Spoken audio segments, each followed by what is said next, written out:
अल्लाह सुब्हानहू व तआला ने जो रमज़ान का महीना हमारे पे एक बहुत बड़ी ब्लेसिंग एज अ गिफ्ट अल्लाह ताला ने हमें दिया है।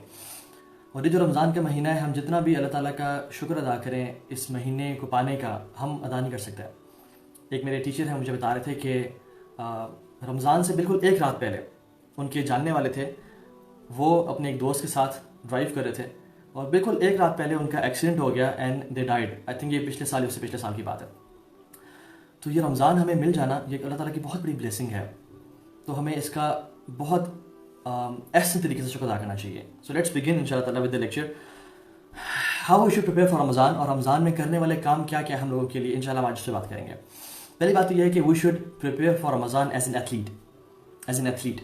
जिस तरह एथलीट किसी मैराथन के लिए तैयारी कर रहा होता है, उसने फॉर एग्जाम्पल 5 माइल्स मैराथन भागनी है किसी के साथ, 5 माइल्स तो लिमिटेड है, 10 माइल्स 20 माइल्स मैराथन भागनी है, तो वैसा कभी नहीं करेगा कि वो ऐसे करे कि रात को उठा और सुबह तैयार होकर मैराथन भागने के लिए आ गया।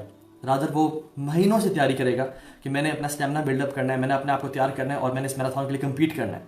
तो रमज़ान की भी जो तैयारी है ना, we just have to prepare for Ramzan as an athlete prepares for a marathon, कि हमने महीनों पहले से काम शुरू कर देना है अपने आप को स्केड्यूल में लाने के लिए, अपने आप को अपनी फिजिकल, स्पिरिचुअल और सोशल एक्टिविटीज़ को बैलेंस करने के लिए, ताकि हम रमज़ान का बेहतरीन तरीके से फ़ायदा उठा सकें। और एक बात याद रखें कि Ramzan is not a 100 metre sprint जिसमें कुछ देर के लिए भागे और फिर गिर गए, फुल एनर्जी लगा दी पहले 10 दिनों में और फिर गिर गए, और आखिरी जो लास्ट 10 डेज हैं, जो सबसे इंपॉर्टेंट दिन है रमज़ान के, उसमें ना कोई हिम्मत हुई ना कोई ताकत हुई इंसान में। Rather Ramzan is a marathon, slowly and gradually इंसान को चलना चाहिए ताकि उसके लिए वो तैयारी कर सके, और जो लास्ट 10 डेज हैं जो कि रमज़ान की बेहतरीन 10 रातें हैं, उसमें इंसान ज़्यादा से ज़्यादा नेकियां समेट सके। सो कुछ चीज़ें इंशाल्लाह मैं आपसे जिक्र करूँगा कि how we should prepare for Ramzan, और रमज़ान में करने वाले काम क्या क्या है। और इससे पहले याद रखिए, मैंने कहा कि Ramzan we have to prepare for Ramzan as an athlete, और हमारा जो स्पिरिचुअल टेस्ट है, अगर हम आज लें अपना कि रमज़ान में तकरीबन 15-16 दिन रह गए हैं दाखिल होने में, हम स्पिरिचुअली कितने फिट हैं, हमारी तिलावत कुरान कैसी है, हमारे अज़कार कैसे हैं, हमारे फ़राइज़ कैसे हैं, हमारा अल्लाह के साथ ताल्लुक़ कैसा है, हमारा रोज़ा कैसा है, हमारा सदका खैरात कैसा है, हमारा अपने माँ बाप से, अपने घर वालों से, अपने आसपास के लोगों से कैसा अखलाक है। क्या हम इस टेस्ट को पास कर रहे हैं? क्या हम ISSB को पास कर रहे हैं? PA में जाने से पहले, रमज़ान में एंटर होने से पहले हमारा जो स्पिरिचुअल फिटनेस टेस्ट है, हम कितना उसको पास कर पा रहे हैं।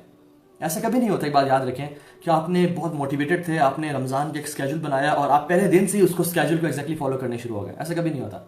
रादर होता क्या है कि it takes a few days, like 10 to 15 days to build your momentum to come into that schedule. मेरे साथ भी कभी ऐसा नहीं हुआ कि मैंने एक स्केड्यूल बनाया हो और मैं अगले ही दिन से उस पर पूरा कंप्लीटली अमल कर पाऊँ, कभी ऐसा नहीं होता। Rather I take many days, तकरीबन 5 दिन, 6 दिन, 7 दिन, कभी 10 दिन उस स्केड्यूल में कंप्लीटली आते हुए, कभी 10% फॉलो कर लिया, कभी 20%, कभी किसी दिन 50%, आहिस्ता आहिस्ता करते करते 70-80% और फिर 100% इंसान उस स्केड्यूल को कंप्लीट कर लेता है। ठीक है, लेट मी साइलेंट दिस जी।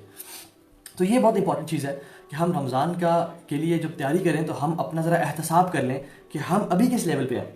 हमने रमज़ान, तो वी ऑल विश, और हमें से हर इंसान चाहता है कि हम रमज़ान में बेहतरीन तरीके से गुजारें, अल्लाह ताला की इस तरह इबादत करें कि जिस तरह किसी ने इबादत ना की हो, और इतनी नेकियां समेट लें जितनी किसी और ने नेकियां ना समेटी हों।